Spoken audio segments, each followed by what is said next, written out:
Hello, if you want to introduce yourself. Hi, everybody. I'm Peter Batchelder. I'm in Amherst, New Hampshire tonight.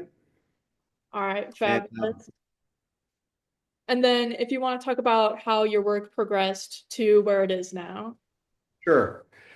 Um, when I was a kid, I loved Andrew Wyeth. And so my work early on was just very detailed, very muted in color. I sort of followed his color palette, which was basically, very muted earth tones. And I did that for years. Um, and I just focused on, accurately capturing all the detail like he did. And after, probably 10 or 15 years of doing that, I sort of got somewhat bored and decided it was time to shake things up a little bit. So after my Wyeth obsession, I sort of simultaneously more focused on Hopper, where, as you mentioned, Catherine, the light, I thought he was great with light and sun and shadows. And so I sort of moved a little bit more towards him, focusing on, brighter colors, stronger sense of light. And then I got to know and really sort of fell in love with Wolf Kahn.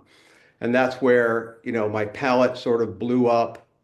My, focus on, details became less so. And I just tried to abstract the composition a little bit more. And so that was probably over a 20-year period. And my work now is, as you can see behind you, it is pretty much like that, but I continue to try to push a little more abstraction into it, get a little more experimental with color, and it's just sort of a daily evolution. Is there any kind of like personal inspiration you take from your day to push your kind of like abstraction of the pieces? It's difficult to, when like many young artists when I was young, you're focusing on capturing detail and rendering things so accurately. I think that sort of muscle memory kind of gets stuck with you. And so I have to, if I'm working on a, sketch, if I do a sketch, which I do for most pieces, Oh. I, so I'll work out a charcoal sketch and that will be derived from, the source. I'll take a photograph if I'm up in Vermont touring around.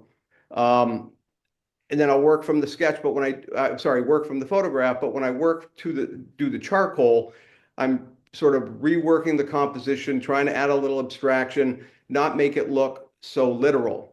Once that's done and I begin transferring the drawing onto the canvas, that same process happens. So it's sort of it's sort of there's no plan to a piece really. It sort of starts with the inspiration, gets turned into a drawing so that I can eliminate things and move things around, and then that process continues right through to when the painting is done.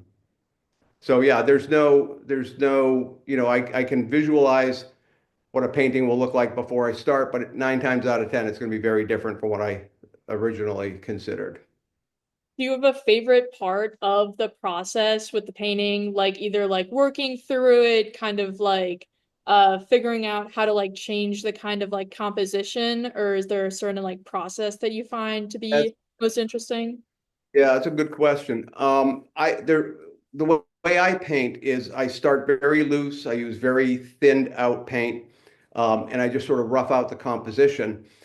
And once I'm happy with the composition, I sort of block in some preliminary color to get a general sense of what palette I'm going to go after. And I think that's for me, the best part of the process, because that's where it's like on the composition, you either know the composition is going to work or it's not. And if it does, then I continue. When I block in very sort of thinned out paint, I say, okay, I like the color palette combination. I like the composition.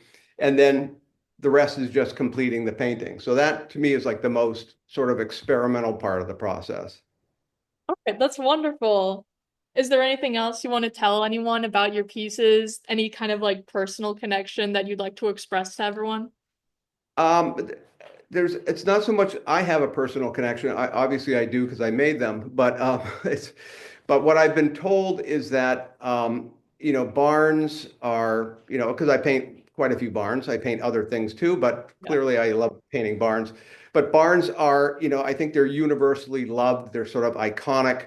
And I've had people say, they don't care where the barn is. They just sort of, I, they'll say, I saw that and it reminded me of my grandmother's barn, or we, have a barn up in Vermont that's very much like that. And I think people are connected to barns.